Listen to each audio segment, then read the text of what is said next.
একজন মানুষ প্রতিশোধ নেওয়ার আগ পর্যন্ত তার জীবনটা ছিল একেবারে সাজানো গোছানো একটি পরিবারের মতো, কিন্তু ওই দিন তার স্ত্রীকে টার্গেট করে বসে এক বুদ্ধিমান সাইকোপ্যাথ। লোকটা কৌশলের দরজার সামনে অদ্ভুত কিছু একটা ফেলে রেখে নাটকীয়ভাবে সেখান থেকে চলে যাওয়ার ভান করে। এদিকে স্ত্রীও অনেকক্ষণ ধৈর্য ধরে অপেক্ষা করার পর দরজা খোলে। সে তো আর জানত না যে সেই সাইকোপ্যাথ লোকটা তার চেয়েও বেশি ধৈর্য নিয়ে ওত পেতে আছে।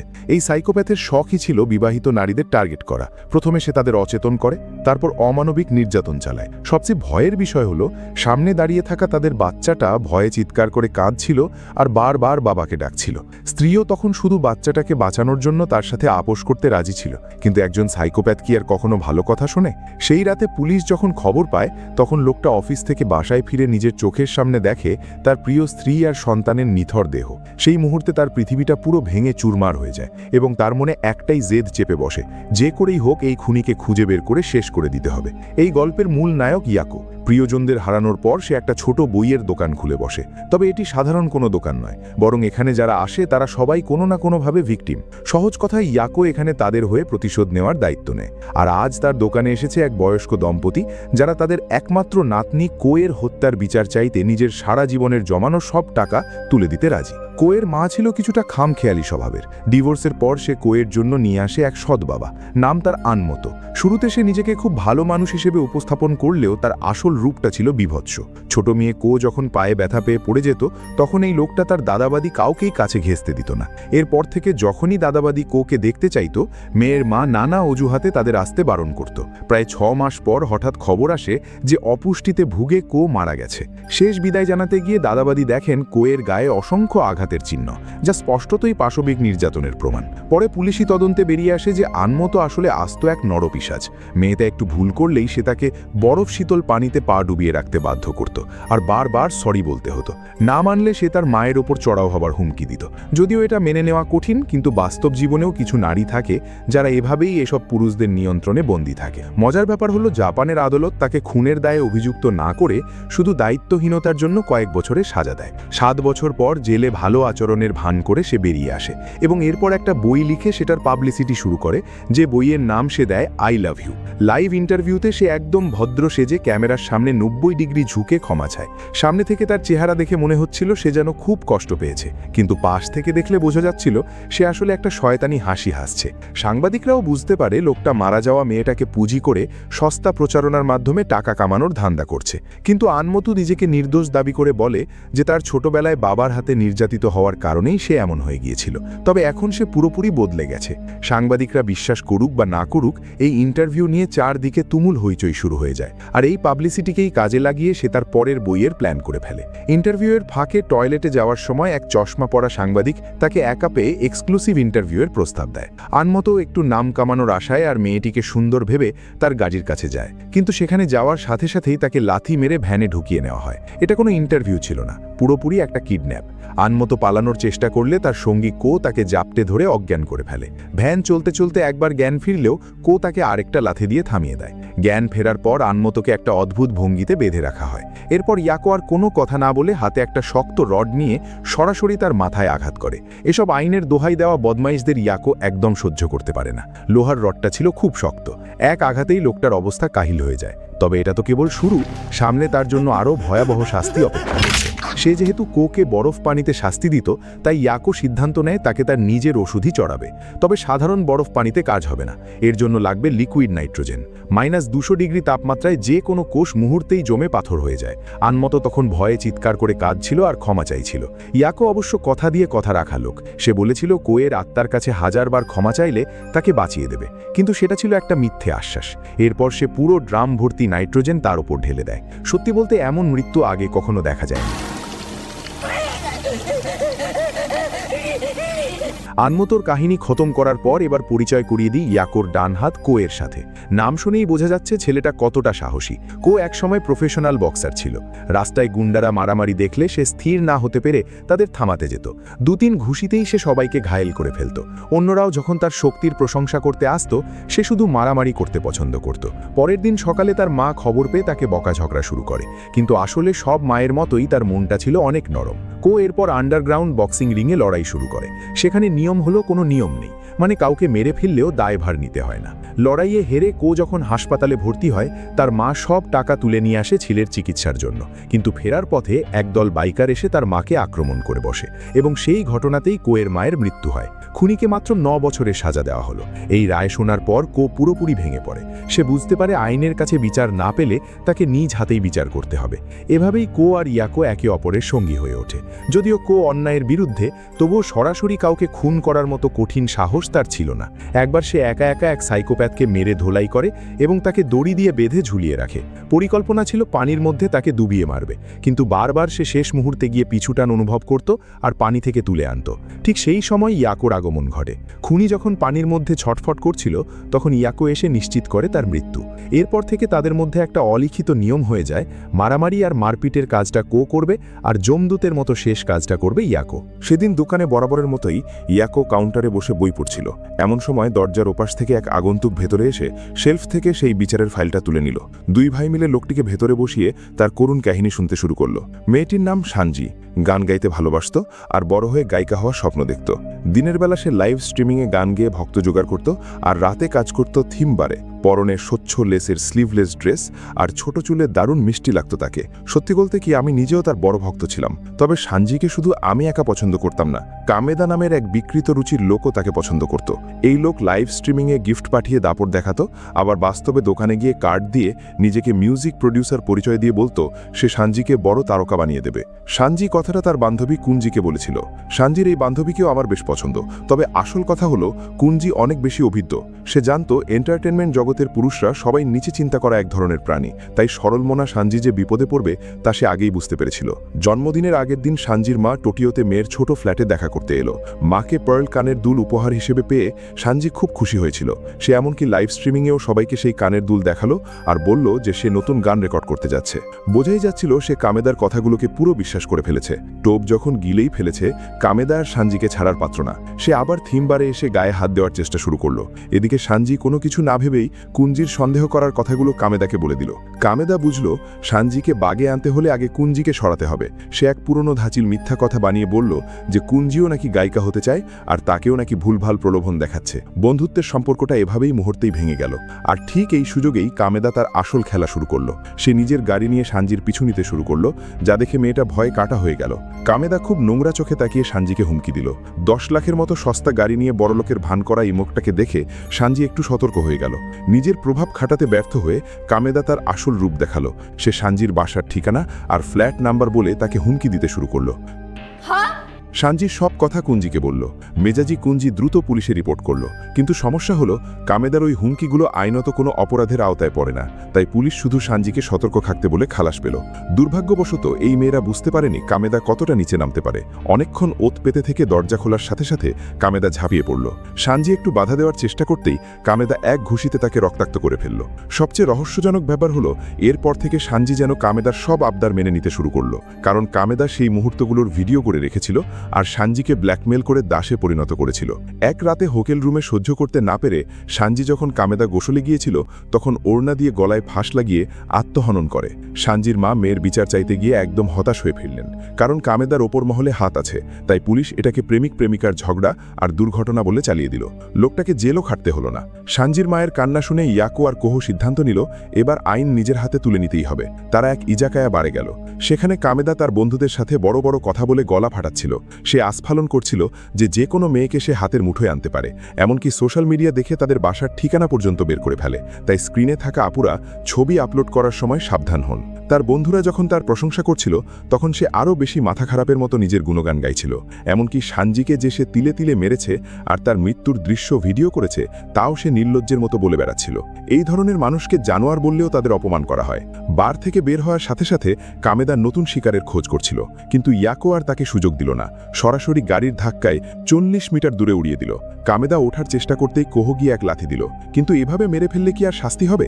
ইয়াকো তাকে তুলে নিয়ে 200 কিলোমিটার দূরে তাদের গোপন আস্তানায় নিয়ে এলো। জ্ঞান ফেরার পর কামেদা দেখল সে হাত পা বাঁধা অবস্থায় উল্টো হয়ে ঝুলে আছে। শুরুতে সে মুখে বড় বড় কথা বললেও আগুনের মতো গরম রড দেখে তার গলার স্বর বদলে গিয়ে ক্ষমা চাইতে শুরু করলো। সেই শৈশবের কষ্টের কাহিনী বলে সহানুভূতি পাওয়ার চেষ্টা করছিল, কিন্তু এসব ফালতু কথা ইয়াকোর কানে ঢোকে না, তাই কথা না বাড়িয়ে সোজা রড দিয়ে কাজ শুরু করে দিল। কামেদার চিৎকার আর কাতরানিতে পুরো এলাকা ভারী হয়ে উঠল। কিছুক্ষণ পর সে অজ্ঞান হয়ে গেল। সেখানে দাঁড়িয়ে থাকা সানজির মা নিজের হাতে ছুরি তুলে নিলেন। তিনি মনে মনে অনেকবার রিহার্সাল করেছেন, কিন্তু কামেদার বিভৎস চেহারা দেখে তার হাত কাঁপছিল। মা কাঁদতে কাঁদতে বললেন তার সাহস নেই, তিনি প্রতিশোধ নিতে পারবেন না। ইয়াকো তখন তার সাথে খুব সুন্দর করে কথা বলল, তাকে বোঝালো। তার সেই সান্ত্বনার কথা শুনে সানজির অপরাধ বোধ দূর হলো। এরপরই আসল খেলা শুরু হলো। ইয়াকোর টিম কখনো মাফ করার মতো কথা বলে না। কামেদার মতো জানোয়াররা কখনো কাজের জন্য দুঃখ পায় না, তারা দুঃখ পায় তখন যখন ধরা পড়ে যায়। এবার গরম রডটা সামনে দিয়ে ব্যবহার করা হলো। ভালো করে বুঝে নিও, এই জিনিসটা খুব গরম।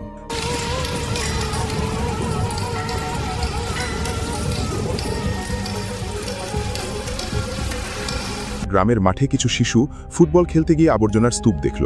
কাছে গিয়ে দেখল তাতে একটা মানুষের হাতের অর্ধেকটা অংশ পড়ে আছে।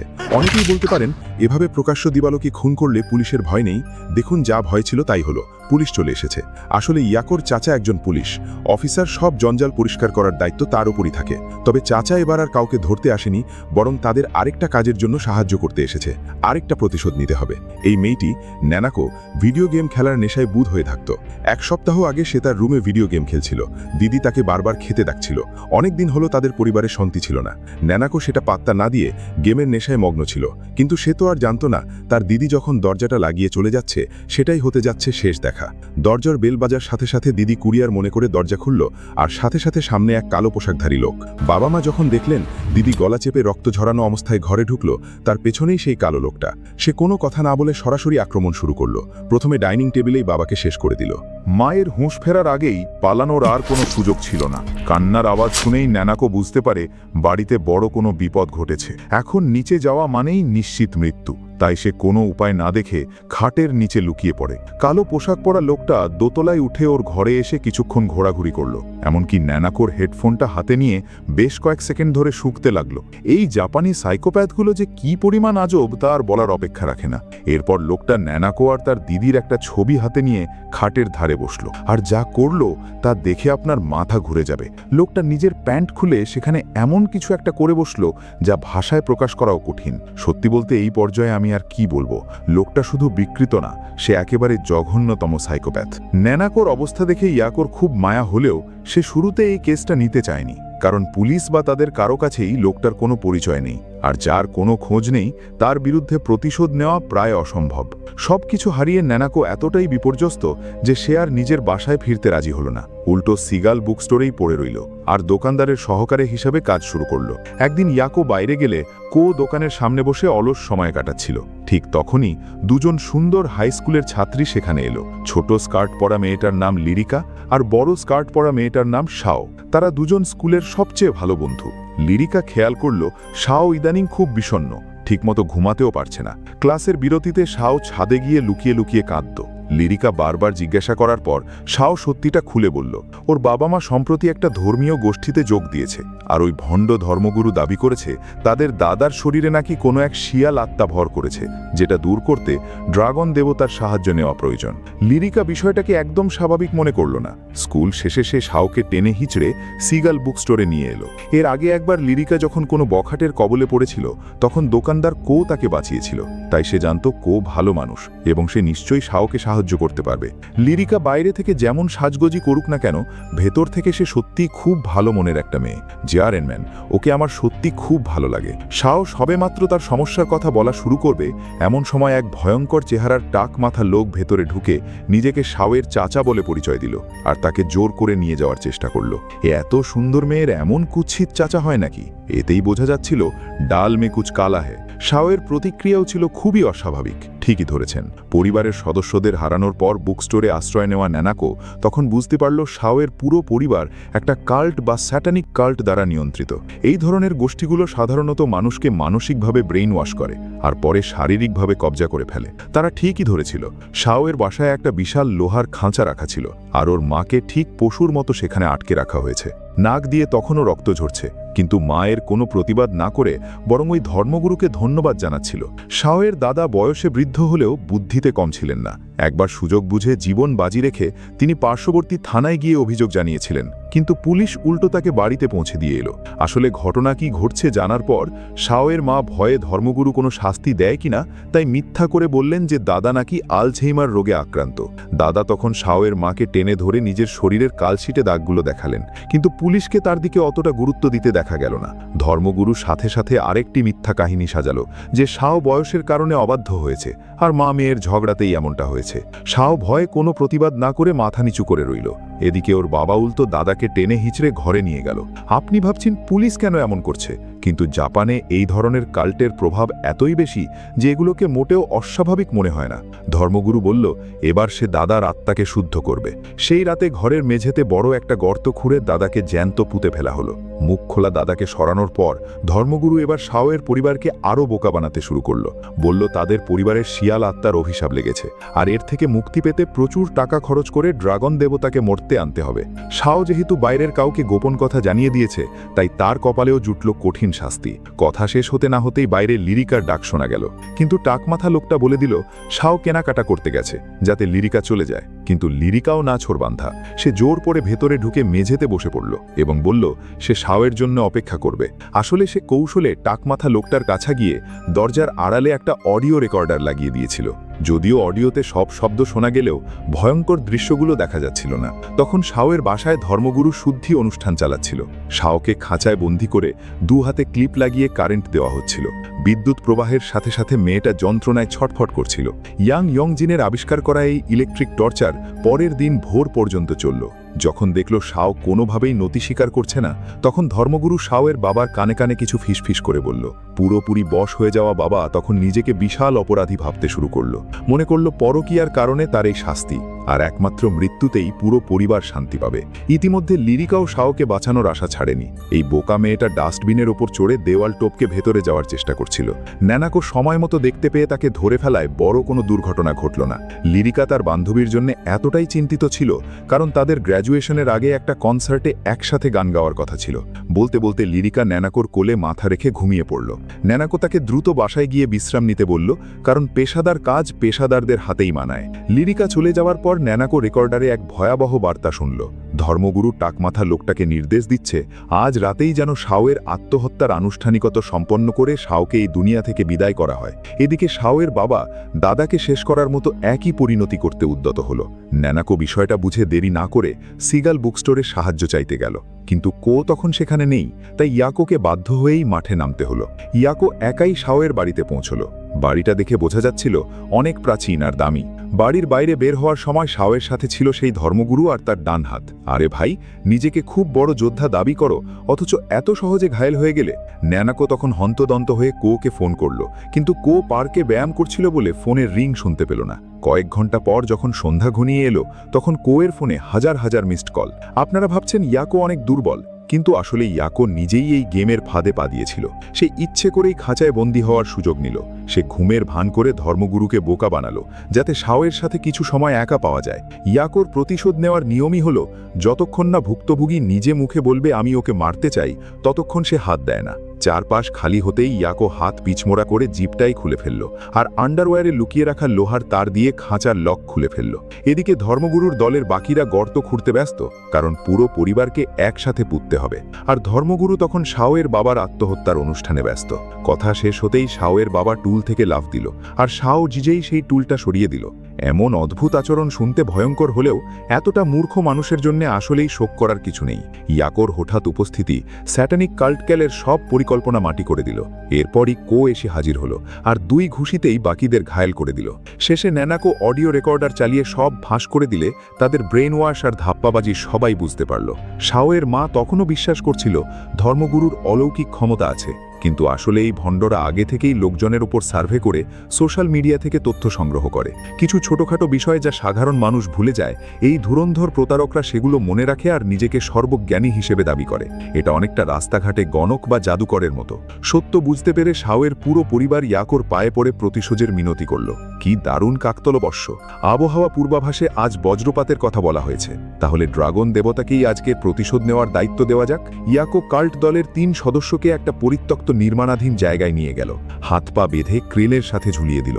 আর সবচেয়ে গুরুত্বপূর্ণ বিষয় হলো 3 জনের শরীরেই যেন কিছু লাইটনিং রড লাগানো ছিল। তোমরা তো প্রতিদিন ড্রাগন দেবতার আসার জন্য প্রার্থনা করতে, আজ তো তোমাদের সেই প্রার্থনা পূর্ণ হওয়ার দিন। 5 মিনিট পরেই পূর্বাভাস মতো বজ্রপাত শুরু হলো, আর মুষলধারে বৃষ্টির মধ্যে ইয়াকু ক্রেনের সুইচ চালু করতেই 3 জনকে কয়েক 10 মিটার উঁচুতে ঝুলিয়ে দেওয়া হলো। মৃত্যুর মুখে দাঁড়িয়েও ধর্মগুরু তখনও বিড়বিড় করছিল, বলছে ড্রাগন দেবতা নাকি তাদের রক্ষা করবে। মোটা আর টাকমাথা লোকটা তখন রেগে চিৎকার করে বলল, ওই বুড়ি, মুখ বন্ধ কর, এই দুনিয়ায় ড্রাগনের অস্তিত্ব কোথায়? কথাটা শেষ হওয়ার আগেই আকাশ চিরে এক ভয়াবহ বজ্রপাত তাদের ওপর আছড়ে পড়ল। ইয়াকু আর কো যখন এই সাজকো বা কাল্ট দলের বিচার করছিল, তখন আরেকদিকে এক সাইকোপ্যাট তাদের চেয়েও ব্যস্ত সময় পার করছিল। কৈশোরেই সে হত্যার অভ্যাস শুরু করেছিল। সেই এক বৃষ্টির দুপুরে জনশূন্য বাসস্ট্যান্ডে একটা মেয়ে শেষ বাসের জন্য অপেক্ষা করছিল। তখনই সাইকোপ্যাথটা পেছন থেকে তার গলা চেপে ধরল। ছেলে আর মেয়ের শক্তির পার্থক্যের কারণে মেয়েটি বাঁচার কোনো সুযোগই পেল না।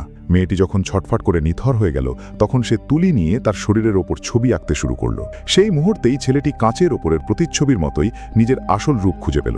সে এখন একজন পুরোদস্তুর খুনি। বড় হওয়ার পর সে নিজের নাম রাখল ইউমেজি। দিনে একটা মাঙ্গা কোম্পানির এডিটর হিসাবে কাজ করে, আর রাতে নতুন শিকারের খোঁজে বের হয়, যেমনটা করেছিল ন্যানাকোর পরিবারের সাথে। প্রথমে দিদির গলায় ছুরি চালালো, তারপর বাবাকে খুন করলো, আর শেষে ড্রয়িং রুমে মাকে শেষ করে দিল। মুভিতে সাধারণত সাইকোপ্যাথদের বিশেষ কোনো বদভ্যাস থাকে, ইউমেজিও তার ব্যতিক্রম নয়। সে অদ্ভুত এক কাণ্ড করে বসল। মিনিট 10 বেশি সময় ধরে এমনভাবে ঘষামাজা করল যে হাত থেকে আগুন বের হওয়ার জোগাড়, কিন্তু তার কোনো প্রতিক্রিয়া হলো না। ইউমেজি এতে খুব খুশি হলো, কারণ সে বুঝতে পারল সে কোনো বিকৃত রুচির লোক না, সে আসলে শুধুই খুন করতে পছন্দ করে। আজকে সে সাংবাদিক সেজে নতুন গায়িকা উমির ইন্টারভিউ নিতে এলো।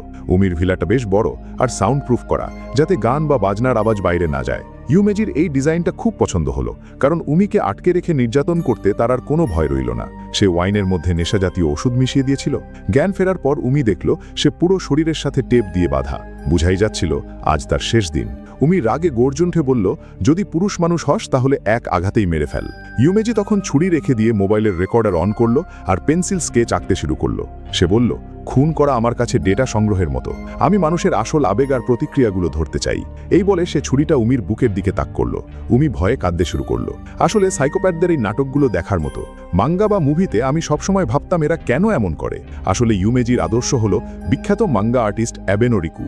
সে খুন করে নিখুঁত সব ডিটেলস পর্যবেক্ষণ করতে চায়, যাতে সে পৃথিবীর সেরা মাঙ্গা আর্টিস্ট হতে পারে। একটা ছুরিঘাত করার পর ইউমেজি চায় উমি মরার আগে তার মনের গভীরের কিছু কথা বলুক। উমিকেও প্রশংসা করতে হয়, সে মরতে রাজি, কিন্তু ইউমেজির মতো বিকৃত মানসিকতার লোকের কাছে নতি স্বীকার করবে না। সাধারণত খুনিরা কাউকে মারার পর এলাকা থেকে পালিয়ে যায় ধরা পড়ার ভয়, কিন্তু ইউমেজি সাধারণ কেউ না।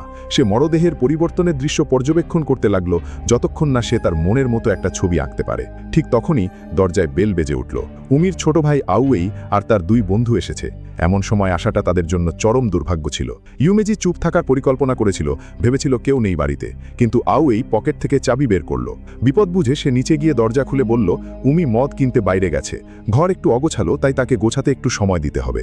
আউয়েইকে বিদায় দিয়ে ইউমেজি দৌড়ে রুমে গিয়ে সব যন্ত্রপাতি গোছালো আর টিস্যু দিয়ে রক্তের দাগ মুছে ফেলল। উমির দেহটা কোথায় লুকাবে সেটা সে আগেই ঠিক করে রেখেছিল। অন্যদিকে বেশিক্ষণ অপেক্ষা করতে না পেরে আউয়েই নিজেই ঘরে ঢুকে পড়ল। নেশাগ্রস্ত অবস্থায় তারা আড্ডা দিচ্ছিল।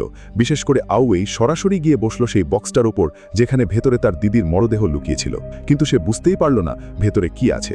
ইউমেজি একদিকে খুনের সরঞ্জাম পরিষ্কার করছিল, আর অন্যদিকে আউয়েইয়ের প্রশ্নের উত্তর দিচ্ছিল।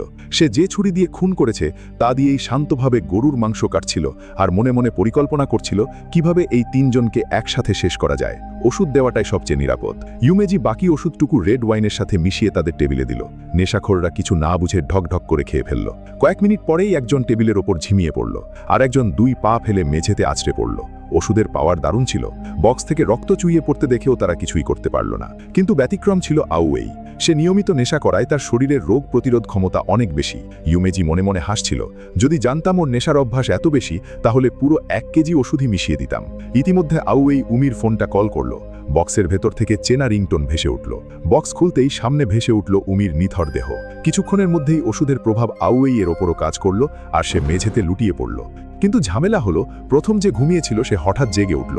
এরা আসলে দিনে কিসের নেশা করে যে এদের ওষুধের পাওয়ারও কাজ করে না। কয়েকদিন পর ন্যানাকো টিভিতে উমি আর তার বন্ধুদের মৃত্যুর খবর দেখল। পুলিশের বর্ণনা অনুযায়ী খুনের ধরন তার পরিবারের সাথে হুবহু মিলছে। ন্যানাকো নিশ্চিত হলো খুনি একজনই। সে ইয়াকু আর কোহর কাছে বিচার চাইতে গেল, নিজের প্রতিশোধের পাশাপাশি যেন আরও বড় বিপদ এড়ানো যায়। ন্যানাকোর পরিকল্পনা ছিল সে সোশ্যাল মিডিয়াতে ন্যানাকোর বন্ধুর ছদ্মবেশে একটা অ্যাকাউন্ট খুলবে, আর কোহ তৃতীয় পক্ষ হিসাবে তার ছবি তুলে একটা টোপ দেবে যাতে খুনি ধরা দেয়। কোহ মাথা নেড়ে জানালো ছবি তোলার কাজটা তার একদম আসে না। তবে দারুণ ব্যাপার হলো এই কৌশলটা দারুণভাবে কাজ করলো। পরিবারের হত্যার একমাত্র জীবিত সাক্ষী হওয়ায় পোস্টটাতে অনেক রিয়াকশন পাওয়া গেল। ইউমেজি সেই রাতেই পোস্টটা দেখে ফেলল। ন্যানাকো কৌশলে পোস্টের মাধ্যমে তাদের ফ্ল্যাটের ঠিকানা ফাঁস করে দিল আর বাসার বিপরীতে একটা মনিটরিং পয়েন্ট তৈরি করল। ইয়াকু আর কোহ বাসার ভেতরে ওত পেতে রইল, খুনি এলেই ধরা হবে। দিনভর অপেক্ষার পর তারা যখন হাল ছেড়ে দিচ্ছিল, ঠিক তখনই একটা কুরিয়ার ভ্যান নিচে এসে দাঁড়ালো। ইউমেজি কুরিয়ার সেজে দরজার লক ভেঙে ভেতরে ঢোকার পরিকল্পনা করেছিল। কোহ তাকে ঝাপটে ধরে মেঝেতে আঁচকে ফেলল। সাধারণ মানুষ হলে সেখানেই অজ্ঞান হয়ে যেত, কিন্তু ইউমেজি এই সিজনের আসল ভিলেন। সে পকেট থেকে পিপার স্প্রে বের করে তাদের চোখে মেরে পালিয়ে গেল। গাড়িতে উঠে ইউমেজি এমনভাবে টান দিল যে কোহ আর ইয়াকু তাকে আর ধরতে পারল না। এমনকি ন্যানাকোকে চাপা দেওয়ারও উপক্রম করেছিল। যদিও এবার তাকে ধরা গেল না, তবে এই লড়াইয়ের পর ইয়াকু কোহকে স্বীকৃতি দিল এবং সে আনুষ্ঠানিকভাবে রিভেঞ্জ টিমে যোগ দিল। কিন্তু খুশি বেশিক্ষণ টিকল না। ইয়াকু উডান নুডলস কিনতে নিচে নামলে এক ভয়ঙ্কর প্রতিপক্ষের মুখোমুখি হলো। ইয়াকু মারামারিতে খুব একটা দক্ষ নয়, কয়েক রাউন্ডের মধ্যেই সে হার মেনে নিল। ভুক্তভোগীকে সাহায্য করতে এসে নিজেই আক্রমণের শিকার। এই ব্যবসাটাও ইদানিং খুব প্রতিযোগিতামূলক হয়ে গেছে। সাদা পোশাকের এই মেয়েটি অন্য এক রিভেঞ্জ অর্গানাইজেশনের সদস্য। সুন্দরী, সেক্সি আর মাথা তার অত্যন্ত ঠান্ডা। জ্যামেলিন ফ্যামিলি, ওকে আমার সত্যি ভালো লাগে। আপনিও যদি আমার মতো এমন প্রতিশোধের ড্রামা পছন্দ করেন তবে লাইভ ও সাবস্ক্রাইব করে রাখুন। আউতনো উতা বা guns of outer laws season 2 এর পরবর্তী পর্ব নিয়ে খুব শিগগিরই ফিরছি। ততক্ষণ পর্যন্ত বিদায়।